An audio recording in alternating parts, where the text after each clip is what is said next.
Welcome back, everyone. As we hop straight into the game, going to be over on to Mirage or Mirahe or Mirage, depending on Mirage. where you're from and or the terrible Irish way to say it. I'm sorry, Mitch. That was It's okay. It's fine. But look, here we are, Jason. We're here to I have knew a bit it. of fun. It's like when you said "but look," I'm like, But look, we're here for a bit of crack, here for a good time, and that's exactly what we're going to get. Divine Vendetta are coming into the CT side, and they're looking absolutely fantastic, just like who Jason I tell you about. Oh, Jason. Give me a pistol. Give me the entire pistol round. Okay, sure. Well, moving over towards the B side, you can see there's going to be 3 people there now. They're just tucked in, having a good old time. You know, you can see they're going in for a bit of a bush there. Pokemon and Tyke, they're going up. Tyke's the one taking the high ground. Somebody's going to go in with the Glock now and look to take a little bit of damage, but a great flash going around the corner. Absolutely lovely stuff. Tyke's in with a little bit more. Oh, jeez, even gets blind up himself. And that's where Dan King comes through, absolutely barreling down and taking the frag. Towards the T-spawn they go, though. They're legging it out, and Summer's able to take down Davdov. No, I tell you, that's an absolutely fantastic kill to be getting mid-control, but he just, no, Ezram's up behind him, not able to hit the shot, though, as Ezram gets him in mid-air. And now we're looking towards the T-side, wondering where the hell are they going? They haven't got any control. They've lost the apartments, they've lost the site, and I don't even know what they're going on for there now, Jason. This is a ridiculous turn of affairs, going out for this full spread with 3 players across the map. It looks like B's going to be the intention, and so slowly he's going to steam on forward, look for a couple of kills, and I tell you, he's not getting a thing done. Little bit of damage tickling away at the opponents as Pokemon falls. There goes the site, and it's going to be a rough one to get back on into. And Ram's able to get himself in position, but no headshot from him, and so it's all down to Havoc, the bio himself, running towards that site, going to absolutely rascal them, but it doesn't look like he'll get much done. Look at that sneaky little play. Slowly he's up behind. Oh, but a great shot by Havoc. He looks for a little bit more. Jason, I tell you, he's got me tingling, and it looks like he might be getting the 1v2 on the board with the kit in play. He gets another headshot. Absolutely gorgeous stuff, and he looks for the final. So close to hitting it, but Attacker, he slips away. There's the shot from Havoc, and a defuse on the board. Divine Vendetta take the pistol. And how's that for you, Jason? Sorry, I swear I heard some Mrs. Doubtfire in there. I've actually never seen Mrs. Doubtfire, so I don't know. It's kind of like snippets. Similar accent. Yeah, we'll see. When I went for points. that long, it fell apart a little bit. But yeah, I would like to apologize to all of our Asian viewers who have absolutely no idea what was just said.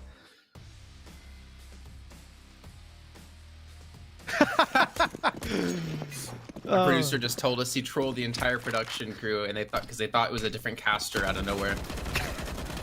Oh no, it was just me. Oh, I think they were excited, like, oh, we finally got rid of Mitch. God, and then they're like, screw you, Jason.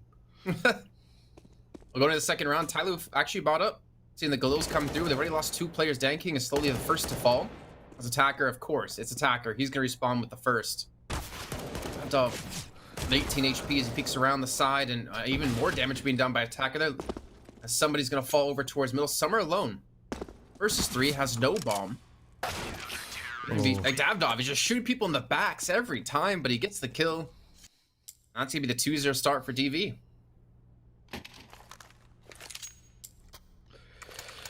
Two to 0 we go. I mean, Divine Vendetta, look, they need every round they can get. You can stop with the accent? No, I'm sorry. I'm sorry about that. No, Jason, go on back to it. No, it's a great start for them, right? Because you come into this game and Divine Vendetta, we mentioned their previous Mirage performance versus TYLOO. That was a 16-6, let me double check. Yeah, 16-6 loss. So realistically, winning those pistols, it's very valuable because they could represent a large chunk of the rounds that we expect them to have a chance in.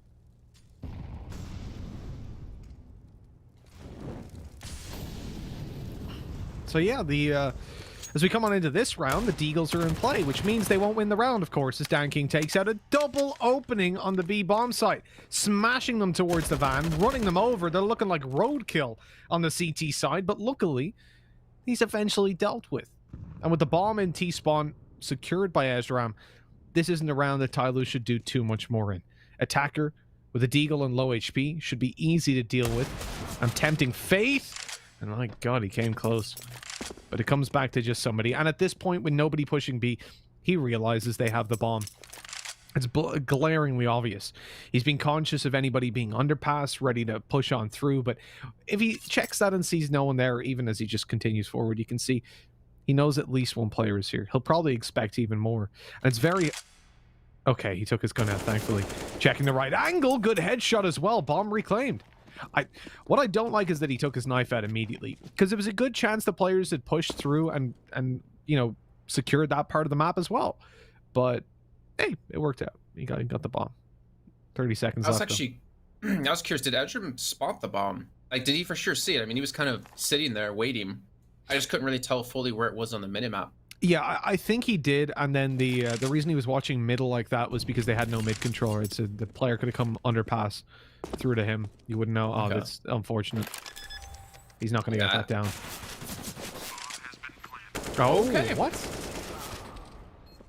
A little bit of a wild spray coming through at the end, but bomb plant nonetheless. Pokemon shouldn't have peeked that. He should never have fought. Like, the spam, 100%. But why does he peek? He had 30 HP.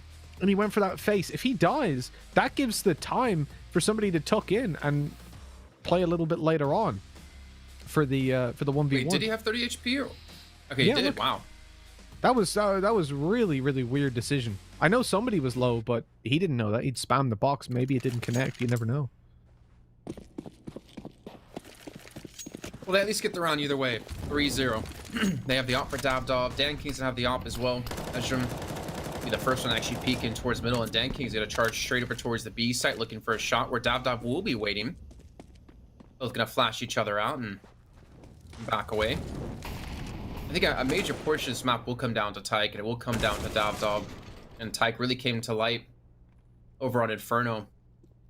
And Pokemon, some of you haven't really been able to talk about as much. I mean, he was there in their first match, and he kind of surprised us as being the person to stand up for his team. He hasn't been able to replicate that all too well. Somebody, he gets caught trying to jump up, and he gets caught trying to throw a flash out with the smoke-eating blooms. I know you were complimenting him there, but it just sounded like such an insult. He was there for the first match. I'm pretty sure he was on the server. Yeah, yeah. He logged in today. That's all he did, but he logged in. But no, like the 2v4 should be Divine Vendettas as well. We'll see. They've been making some weird decisions. I don't mind this pushing up on the ramp, getting some info.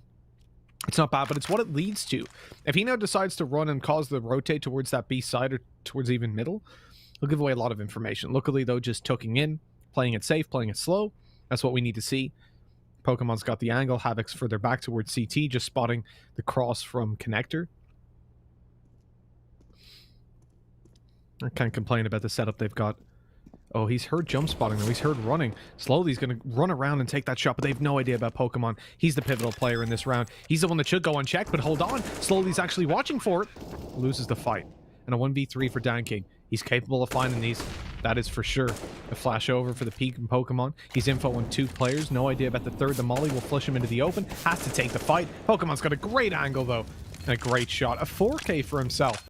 Not only good in the early round, but as I said, that positioning on close ramp and how passive he played it, I absolutely love it. Yeah, I completely agree. I mean, Pokemon, especially in that position, just plays so cautiously. Even on the re-peaks, he was like very, very, very careful, which was nice to see. Obviously, these rounds, already losing the map before, like, you don't want to throw this away. And a 4-0 star against TYLOO? That's phenomenal. Let's see, though. As we move into our 5th round, TYLOO going to be back on the bye again. And of course, as I talk about Pokemon, he's currently on 8 kills. He's top in the server. Seems to be my my stroke of luck, my commentator's curse. Whenever I talk badly about someone, they do well. Except, I guess for Mitch. Whenever I talk badly about him, which is all the time, doesn't really change his fate. I think it's because... But maybe... What? You're sort of live narrating whenever I'm doing badly. It doesn't change. Well, I mean, maybe I was talking badly about you before you played in that show match for Stinko. There we go. That could be it. It could be it. Maybe you were talking in a positive light about Dinko, because I don't know what happened there. My God. Interestingly, he had the same amount of kills as someone who'd never played CS. So that was fun. And one more thing, he will make the point at some stage whenever this comes up that I had a better team. I decisively remember him saying his team was way better and I was going to get smashed.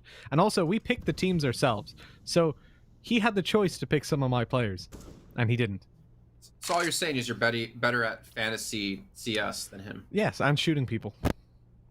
That would be it. Okay. I mean, I can't argue against it. But interesting, I'm terrible at fantasy CS. My God. I've been playing the HLTV fantasy first couple times it came out. I sucked at it. I don't know what was wrong. And also, I just don't win pick'ems. All right, now, TYLOO hasn't been able to win any rounds either. A little bit unlucky like you. Though they have the entire A site to take. I mean, we see 2 players, Ezra and Pokemon, defending from spawn. Ezra not quite able to hit that initial shot as they start to rush through and towards the side, and Danking just jumps across, and even the second shot gonna miss, the bomb gonna go down. Now we're into a full-on afterplant situation, and the utility, I mean, it wasn't even there for TYLOO, and yet they're able to get this far in, get this safe, and that should be a first kill on a Havoc. And look where they're playing. They're just so far off the site. It's a very, very passive hold from Divine Vendetta, and you see the problem with it there. When you give someone like TYLOO that much space and that much respect, well, they're not gonna reciprocate the respect, unfortunately. And you saw it, I think, very similar to on Inferno. The rush from Divine Vendetta straight down middle. That round works out so well. They ruined TYLOO even though they were up against rifles and full utility. Then TYLOO take Deagles, Divine Vendetta play passive. They play a sort of standard CT side, right? You'd go 3-2, hold down, let them push. And when that happens, TYLOO pull out this insane individual skill and start absolutely wrecking people with those headshots. And I think it is very much just, if you're going to beat TYLOO, you have to avoid giving them space, because that's where they thrive, when attacker feels comfortable. And as I speak about him, he's being pushed down, a flash around the corner, Pokemon. Oh no, the timing on that was horrendous, you poor chap.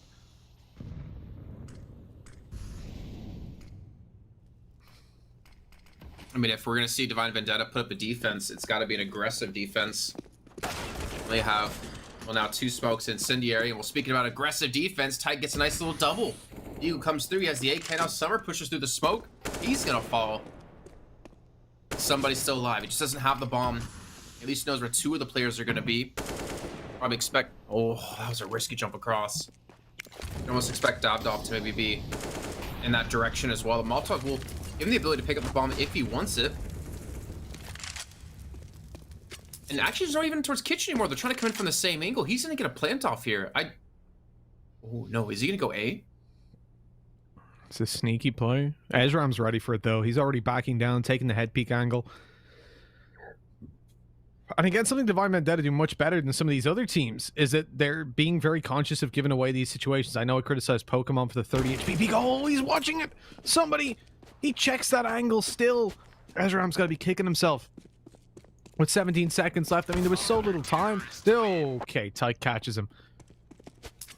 For a 4K as well. But yeah, Divine Vendetta, I like how they're playing. You know, I feel like this isn't a situation like with a brand of Lucid Dream. You really see what separates these teams.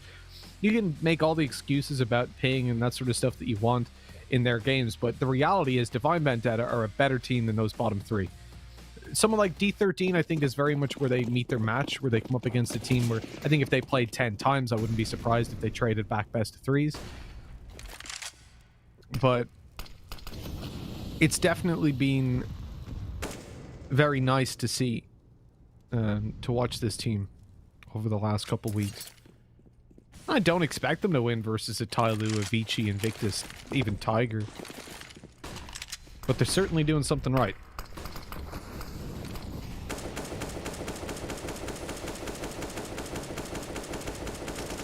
I'm just worried if this is going to run out.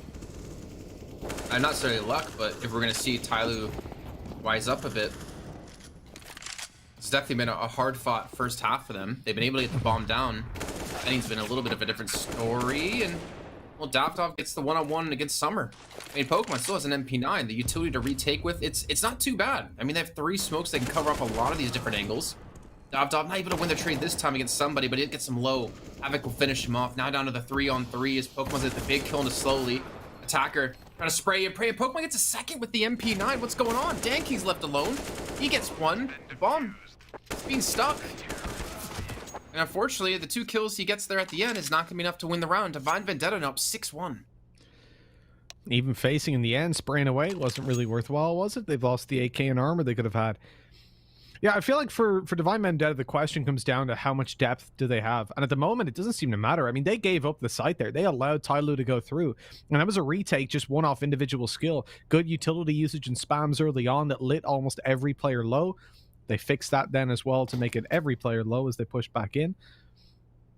And all in all, there's very little that you can really complain about in that round for Divine Vendetta. Matter of fact, they made it harder for themselves, really, with the passive A hold that we saw fail for them on the round where TYLOO picked up. And yet still, it works out for the retake.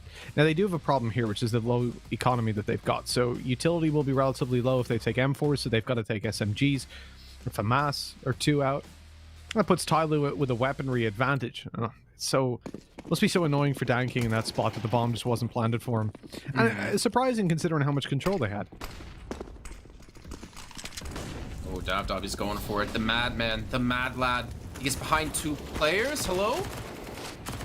Okay. Well, somebody will catch up Pokemon, but Dav's still going to win the trade. Picks up an AK for his troubles.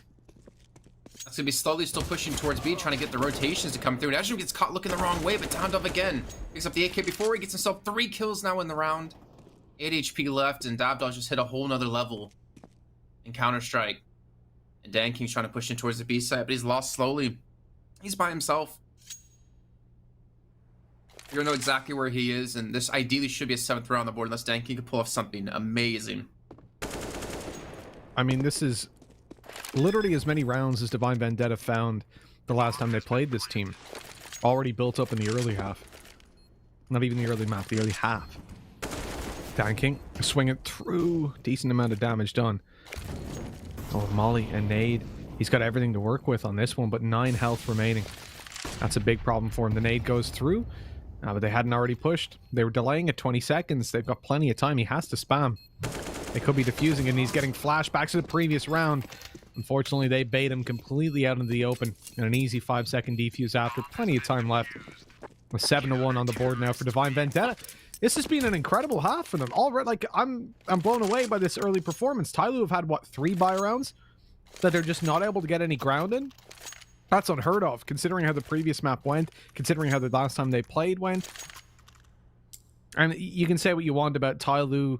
Oh, they maybe didn't do their research. They maybe don't care about this, blah, blah, blah. It's Mirage. I don't care whether they've sat down for 1 minute or 20 minutes or 2 days and researched this team. They should be performing on Mirage. There's no excuse for that. I'm just wondering if we got the maps pick right, or map picks right. Like, if this actually was TYLOO's choice, because it sure as hell doesn't seem like it. Definitely doesn't feel like it, as his rounds continue to go the way. Fine Vendetta, nice little flashbang and Danky, not spraying, not making noise, just gonna hide around the corners. They walk straight into him. They line up, he only gets the 1, but at least gets 1 kill instead of dying off.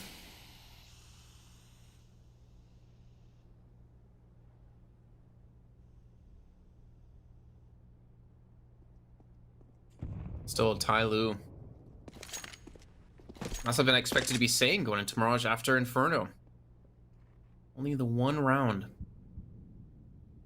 You got Havoc, you got Tyke. Trying to hold towards short. Attacker's actually pushed up though inside of house. And once the push starts to come in towards B, if Havoc can't deal with it himself, Tyke could be flanked. This could be where TYLOO get back on the board. Smoke gonna come through. Tyke now knows he's gonna be here. Comes around the corner straight into him, and Tyke's gonna win the battle, but he's lost his teammate. And he's gonna lose his own life if somebody gets the entry kills they need, and the bomb will go down. And Azure with Dav instead, just gonna sit back and not gonna go for the retake here. Why would you? Don't want to give up an op, especially when you have really no money, which is kind of insane. Again, they're up 7-1, and they have no money to buy up next round. Yeah, those are some damn solid entries, though, by somebody to just completely clear the site. Himself and Attacker have been really impressive across the entirety of the tournament. More so the last couple days as well of games that we've had. Again, we mentioned Attacker's performance in the previous series they had. Versus Beyond, obviously, which was a very impressive team to be doing so much damage to. I mean, look, there's a decent possibility that Divine Vendetta, at least, even if they don't beat TYLOO, they might make it 3 maps for the first time. TYLOO have been, they lost their first game 0-2 and they 2-0'd everyone since then. Don't let TYLOO hear you say that. Why not? This might be, I mean, because they might just bounce back and say, you know what, Mitch, we liked you, but now we're gonna crush them. You might be given motivation to just step into another level. You know and what? well, Davidoff, he's gonna need to as well. Having only one of the few guns in this round, slowly you're gonna round the corner into Dark and Pokemon. Well, he gets one. They don't expect a second player in Havoc. He respawns, not able to get a weapon, however, but gets Summer looking the wrong way. And we'll still close out, but that's only one player left alive for TYLOO. Massive damage being done by DV. I've always liked TYLOO. Ever since 2018, they gave me great recommendations for a restaurant in Malta, and that was. That's when I said, really? yeah, these guys are nice. Yeah, yeah. It was a Chinese restaurant. It was probably the only good one in Malta, at least in St. Julian's. Yeah, they said it was solid. I gave it a try. Absolutely loved it. Best satay sauce ever. Some make it way too with too much lemon, too much lime, too much peanut. This was perfect. Well, if that's coming from you, I'll believe it. Oh yeah, I know my food, Jason. Just look at me. What? I expect you have a good taste in food. You have really, you know, well-acquired tastes and acquainted taste buds. I've been practicing my whole life.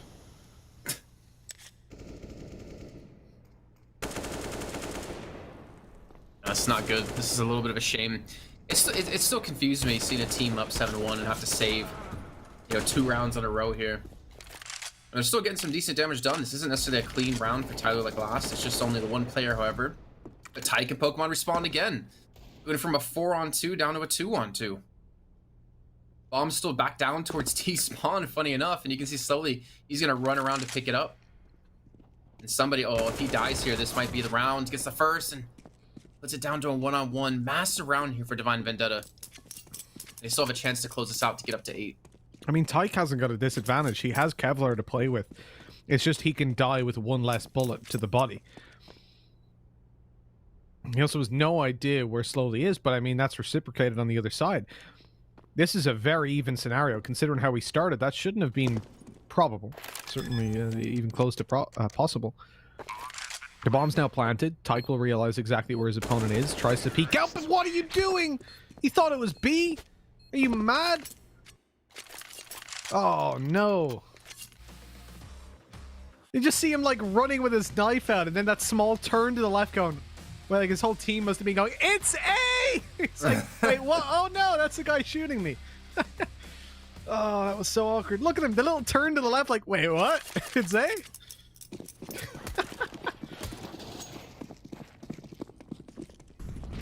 It almost was. What could have been in that round. Yeah, I don't understand either. Like, why are you running towards jungle and then... I mean, you can hear the bomb from connector, so that's even more confusing. Oh, Ezra. Maybe spot out somebody. Is he expect a second? Oh, he is. He's gonna punish them. They try to get aggressive against TYLOO, and Divine Vendetta are the ones to pay the price. Dog's gonna spot out a player in towards Palace. Nate gonna come through, which should do some decent damage. Yep, onto Attacker and Dan King, but he's still gonna lose his teammate. Just takes one before he falls. He puts Havoc alone in a 1-on-4. And this should almost automatically be a save out of him. Maybe get a kill. Oh, maybe get a quick little flick to somebody. You can always see they're trying to push into where he is. They want to take this gun away from him. But he's hitting shots like, well, they managed to succeed. He's actually going to go for this. He's in a 1v2. Why not? I agree. You're 7-4 up, so saving might be preferable. Let's see. Quick shot by Havoc. He's on for the 4K. Player on the back of the site swings too quick, though. It slowly takes him down. My God, though, Havoc made it close. And not just that. He made it costly. And that's what it's all about at the end of the day. None of these rounds are clean for TYLOO. I don't know what's going on. They're not playing... Like, even with a 4-on-2 man advantage, it still comes down to 1-on-1. They almost lose. I mean, here... Was it 5-on-2? And then comes down to a 5-on-1. Or, sorry, 1-on-1. Yeah. It was a 4-on-1 at one point. And to give that much room, that much space... It definitely shows how TYLOO are coming at it. I mean, look, Divine Vendetta have done it at times. But they haven't really been punished for it too much. But I think all in all, I prefer Divine Vendetta's decision-making. excluding Tykes running to B, and it's a small mistake. It happens every now and then. You can forgive him for it for sure. I wouldn't say it's a defining characteristic. But I like Divine Vendetta's decision making. I think their issue at the moment is they're playing against such a high skilled team that it's just very difficult to find. You can have the best strategies, but TYLOO just bounce off each other so well, and as individuals alone. Like, Havoc. Well, he had players everywhere. Don't know what he could have done. At this point, that lead, that 7-1 that was looking so good for Divine Vendetta really has fallen apart. And those early games can be deceptive a lot of the time. And you'll hear me when it's 7-1 in a lot of games saying, well, you know, it's not time to call it just yet. There's still time to get back into it. The thing was, in this one, Divine Vendetta had won out 3 buy rounds. That's... Usually teams don't get that many, but it was consistent bomb plans by TYLOO. They were keeping it relatively close, but the buy runs never went their way. And so it was looking like Divine Vendetta would then get the reward. Look at this top mid push. Again, a ballsy play, and one they're not being punished for initially. And then eventually those trades come through. But with slowly tagged down, it's a 3v2 that should be relatively easy to win out. Oh, hold on. Okay. No, I agree. I mean, it's all about these games being so streaky, as I was saying before, right? It's not like insane to see a team win, you know, 7 rounds straight. I mean, albeit it wasn't really 7 for them this time, I don't think, if I can remember correctly. I don't have a second monitor, unfortunately, to check. Yeah, it was 4 rounds straight, and they lost 1, then they won 3. But again, the kind of very streaky games in the Asian region, and it looks like they will get themselves that first half guaranteed victory with their 8th on the board here. Just want to point out, by the way, Attacker on 3 kills. He was on fire last map on Inferno. He hasn't been able to do a whole lot of anything here.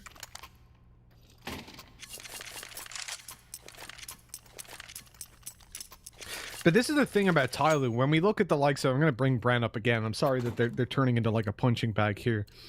Again, they're a team that perform as we expect them to. That's, I guess, the worst thing you could say about them, really. But when you look at Brand, Derek stands out as a player to me that has to frag. And if he doesn't, they struggle or they lose.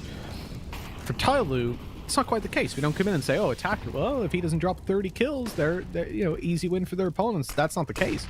Because there's so many players. Everyone on this lineup can step it up. There's literally no one you look to be like, oh, he won't frag. Havoc, though, my god. He's on form. This series is far better than what we've seen from him all of last week as he jumps into a Molotov head first. Good lad. But he keeps fragging. Look at that, a 3k already. This is going to be an ace. I'm calling it already. There it is with a 4th. He's looking for the ace. Nobody steal this kill. Don't do it to him. Let him take the fight. You son of... Why would you do that, Tyke? You're a bad human being and a bad teammate. But good score for Divine Vendetta, end of the day. Can't believe he's just stolen his ace in the last round and a half, though. I feel like there's some, like, you know, untapped aggression or a rage within you for some of your games. I'll be honest, I'm the dude that steals the final kill. Like, I won't pretend Kill's a kill, people you know? steal my ace all the time. It's like Dingo or Dean or someone going, oh, I'm on for an ace, and then I just start running forward looking for that final kill. Yeah, but who hasn't done that? No, of course. I'm sort of reciprocating what people say to me in that instance. Take all your anger out on that one player. Yeah, no one likes you! We're not your friends! We're only playing with you because we need a 5th! You know, that's, I'm sure, what people are saying to him right now. Here's the push on towards the A site. No one watching CT, so Denkin gets a free kill, slowly waiting around the smoke. Attacker, speaking of that, pushes in. He doesn't even want the bomb plant to go down. Does want extra money on their sides. It doesn't seem like they're going to be able to pull off a bomb plant either. Havoc alone against 3. I know we saw the 1-on-4 earlier on. This one's going to be a little bit different, and that will be TYLOO taking the pistol in quite a quick affair.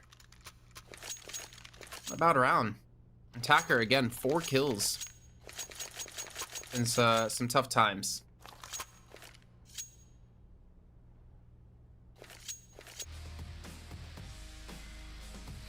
One hell of a half considering those kind of things, right? Like Attacker's the scoreline on the board. 3 kills and a half is not something I've seen from Attacker in quite a while. And in a matchup against one of the teams in the bottom half of the table as well, and it speaks to how good Divine Vendetta have been in this tournament.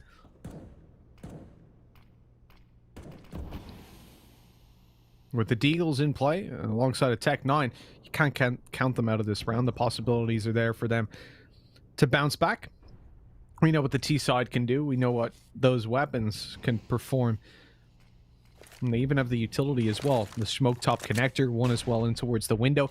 This is looking like a pretty clear-cut push towards the B side. But they have left one player, Havoc, the man himself, the absolute beast, in towards, well, he's dead. Never mind. So let's just ignore everything. Build him up there. I know, right? The beast, the legend, the GOAT.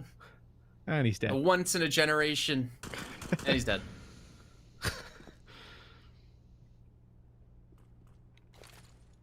Looks like they want to just kind of crash towards short. Slowly's got pretty much the perfect weapon for this. But he dies. Deal comes through and somebody not trying to fight at long range. He's going to fall to Davdov. On a 3-on-2. Bomb will go down. Measure him. Nice 1-digs here could be exactly what they need, but he's not going to connect, unfortunately. Even Davdov alone with 23 health now. And speaking of hitting shots, he's not able to here, and that will be an 8th round for TYLOO. But again, bomb plant goes down at least for Divine Vendetta. Not sure if that's going to affect their game plans going into the next round. I don't know if we can get a replay of just around when they were pushing short. It's probably too late to request that, but there was a smoke that went down in jungle. And I do wonder why they did that.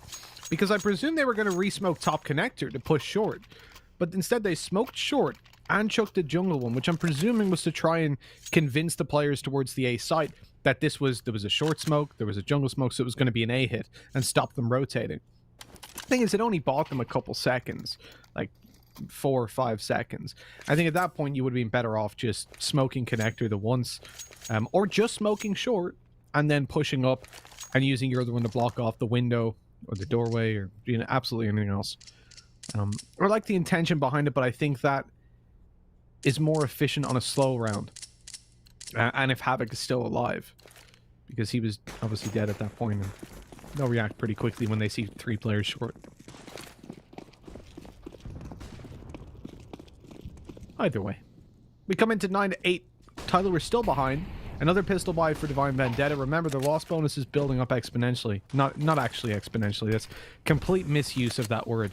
But it's building up at a pretty drastic rate because of that 1-round boost you get by losing the pistol. And so they're in a spot where they can afford to take this second pistol buy and still buy up in the next round.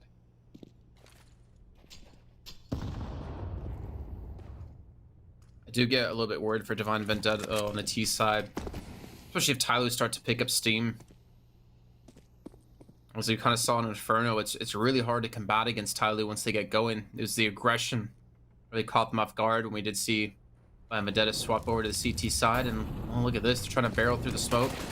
Somebody's gonna spot the first, goes for the shots, hits the second, and the third. The bomb's now down.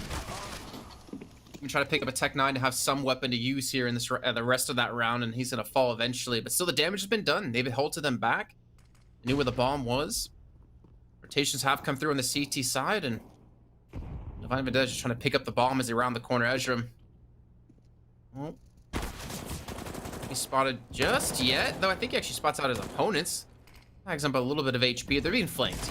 And Dan King a little bit close there. They'll close it out still and tie things up at 9 apiece. Shout out to our observer there for the lack of X-ray. I actually really like it in situations like that. I think it perfectly shows, we know they're going to push apps. There's no, us seeing them run through the smoke isn't going to be like, oh, they're pushing the smoke. We know they're going to do that. But the fact that we don't see it, this is exactly what he sees from his perspective.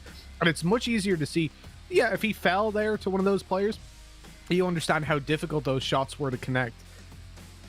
And so I really like that. I've had to have a conversation with my mother when she watches me cast this game. I know exactly what she's you're like, going to say.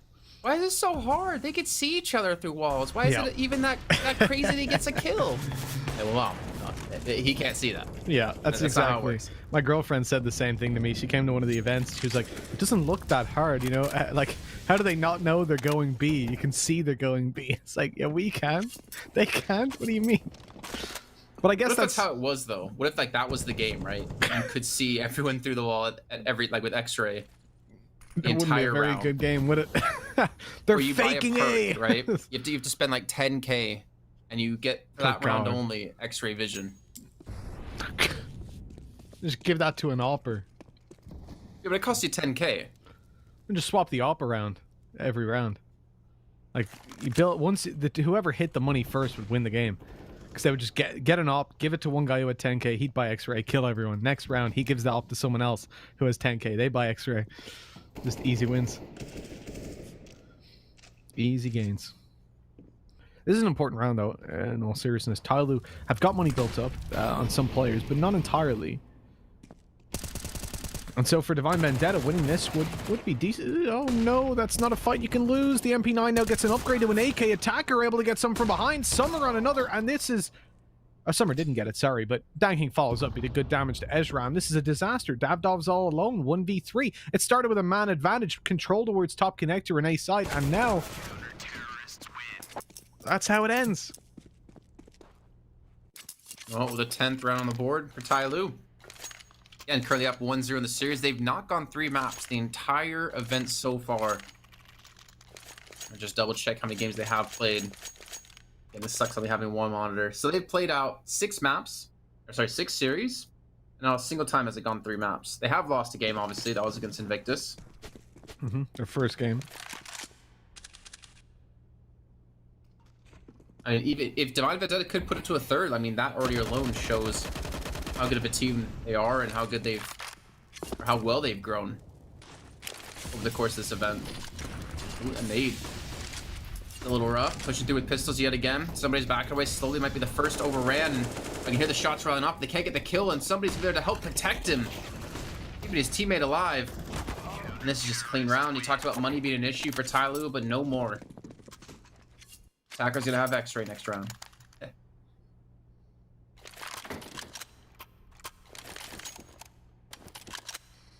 Guess I thought that was funnier than it actually was, Mitch. Thanks. You're welcome, Jason. You're welcome. Gotta take you down a few notches every now and then, you know? Yeah, only a few more to go, and then we'll be the same height. God damn you. God damn you, Jason. Well, yeah, you are a few notches above perfectly average height, so I understand that. It makes sense. Wait, did you do perfectly average height in the world, or yes, from your country? Listen. See, this is the problem. There's these noobs who think average is a number. It's a range.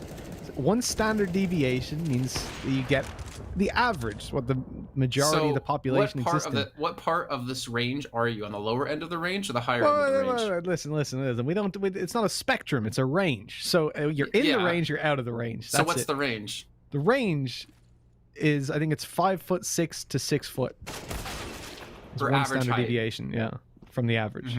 And how tall are you? In the range. I'm in the range. That's what's important. You're focusing on the wrong things here, Jason.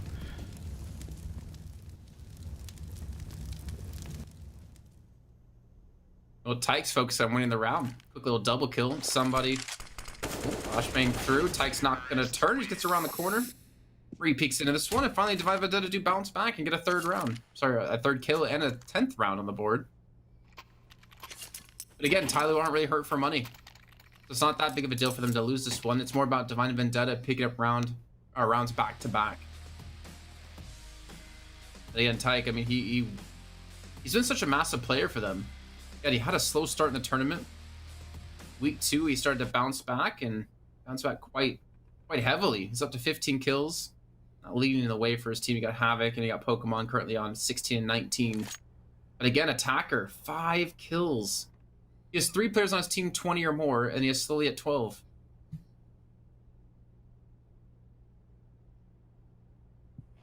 Well, true, Jason. Do you know, at the end of the day, Divine Vendetta are putting up a fierce performance, aren't they? I am actually quite impressed by them. Coming into this series, I know we've taken them as favorites or a team that can do some damage against some of the mid-tier teams. And I think that's what's expected of them coming into this tournament, is that they perform versus the middle of the pack. They can maybe cause some upsets there, like the likes of Tiger, who aren't really on form. But other than that, we don't expect much. And they beat D13, they beat Tiger, lost to Vici. You know, it all made sense. Lucid Dream was a bit disappointing, but still. When they come up against TYLOO, though, that should be a stomp. It should be a 2-0 every single time. It's just no.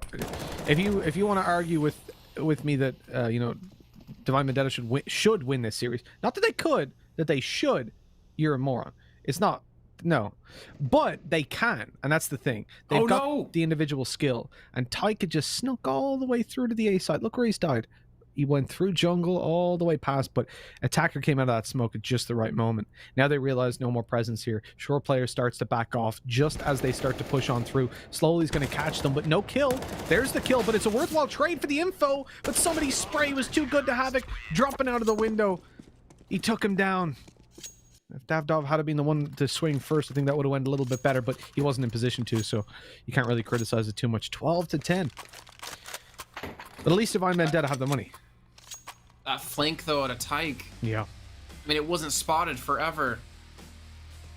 And then just like that's so unfortunate, too, because he's playing it so patiently. The thing is, he didn't even see anyone on the site, really. There was a player, I believe, in Sandwich at the time, but Summer wasn't spotted out. And now speaking of Tyke, he's going to rush straight forward, and they look prepared for this. And they will get the kill. The rest of the team going to continue to push off the back of that, and Pokemon's going to respawn the spray down of Attacker. 3 kills comes through. Havoc trying to redeem his team, but he's all alone. We'll get the one onto him at least, but that's still going to be the round for TYLOO. The pace was picked up, but it didn't net them any different story. This is the problem with Attacker, right? When you're playing against him, he's the kind of player that you're winning a round. You have every right to win it. You don't do anything wrong. You're pushing together. You're playing as a unit, and he swings out, sprays down 3 of you. It's like, what do you do? He just pops out of a corner that you haven't checked or you haven't checked yet. You know, you're gearing up to go on and peek him. And as soon as he finds that small gap, that 1 second window where you're not looking his way, you're dead. You're all dead. I think we've yet to see him in a one and done position get just one. It's always 2 or 3. Good connection by Danking. Now it is pistols for the most part. Smokes go over. Players already on the bomb site. This should be a plant. I mean, I don't think there's anything that TYLOO can do to stop a plant going through. And at that, considering investment, it's already a success for Divine Vendetta, but they do want to win this round. It's so late on, and considering they've got this much control and pistols to hold at close angles, this is one they can definitely contend with. But is a plant really a success anymore for them? It's going to be 14 rounds for TYLOO. Unless Davdov can pull something amazing. I mean, Summer even does a little bit of a TK. Helps them out. Yeah, that's the problem. Is that it's nice that they're able to get a plant, but they're still going to be down 4 rounds, and TYLOO are going to be up to 14. Look at the damage, though. Like, slowly Danking, minus, they're below 15 HP. Like, 1 more shot by 2 of the pistols, and all of a sudden, this is a 3v1. That could have easily went their way. I mean, there was a team kill in there as well, but, you know, it is what it is.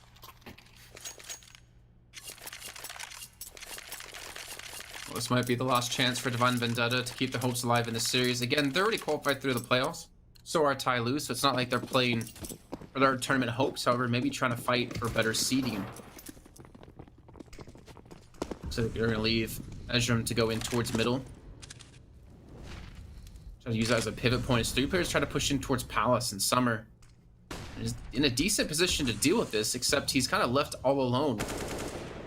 They're going to walk out of Palace, and Summer immediately gets that first shot off. Tyke's going to push out as well slowly. Gets 1, but no one's actually helping out the man on site, so Summer's going to fall. Another 4-on-3, the smokes. Well, they got 1. It's going to be Tyke throwing his in now. They're going to try to block off stairs. Actually, no, for connectors, so jungle could be open. Stairs could be open. They're struggling to even get the bomb in a position to actually plant it in, and Danking's already behind him. Sneaky boy. Sneaky boy with the P250. Only 1 shot, though. Didn't manage to connect. The other Tyke comes through with a double, and all of a sudden somebody's by himself. And they see him. They take him down. Tyke saving that single-handedly. Another 4K. He's been on fire in a lot of these rounds. I think 3 rounds he got a 4K in. Single-handedly winning them. And that's, at this point, you can definitely see, if he didn't find those 3 rounds, TYLOO would have won the game already, easily. But aside from him, Pokemon stepped it up. He's been having a fantastic game as well. It's what we needed to see. But as we mentioned, this veto was one that allowed a lot of room for Danking. Yes, the Inferno to start definitely hinders him a little bit. But coming into this one, and then into, what's it? Our decider's Train, right? Yeah. Okay, I couldn't remember. I just thought, well, last time it was train, so it's probably train again. Yeah, that's obviously huge for Dan King on the AWP, and I feel like so far we haven't seen Davdov or Havoc hit quite that opping prowess where we can suggest they'll be able to deal with him considering how well he's playing. And you know, Havoc, I don't think he's really taken the op on this map, but he's been sick on the rifle, and I think he's had some insane rounds. He had the op once, and they traded over, I believe. Remember, he was playing towards short in like the 1 versus 54. Yeah. And he did switch over, but yeah, I mean, he's not like the staple opper on this map. It's generally, I think, been Dust 2 for him. Yeah. And that's over towards Long A. That's like one of the few maps we've actually seen him use it. And even then, it's often a double op setup with Davdov. But yeah, he does. I think he does primary off that map. Good shot by somebody. He gets out of there untraded. That's nothing to do with Divine Vendetta. They could have been a millisecond earlier or later, but somebody was just sick. That was a great shot, great position to play from. Maybe an extra flash would have been helpful around that corner. What are you doing? Pokemon, you know he's got an op. He just walks through like, oh, just throw a nade at his face. Like, no, he's just gonna shoot you. What was that? 15 to 11 now. And Divine Vendetta, they have money to buy. Yeah, you do kind of have to question that push through. I mean, obviously you got to give credit to the position, right, out of somebody there. He didn't get flashed up. Got a clean second kill. And now get themselves one step closer to closing out the series, keeping their 2-0 streak alive, and picking up, I believe, a 6th victory in the group, currently leading the way by a pretty large margin now. They can secure this. Dan King, I always get a little bit of PTSD with him playing this far pushed up. He's usually a little bit closer than this. Spots out the first, but he will be in a position to get away, because that's all because Attacker's going to be holding up close and personal. Dan King will get the first. Got to hope Attacker doesn't move in front of him. And Attacker will fall, but somewhere, I thought it was Dan King's shot. Come on. Shotgun! Oh, even on the Davdov, the nail in the coffin. Not able to finish off Havoc at the end in the 1-on-2, but that's going to do it. 16 to 11. Dan King, quite a performance at the very end there. But that's still TYLOO's victory, and that's still another 2-0. Yep.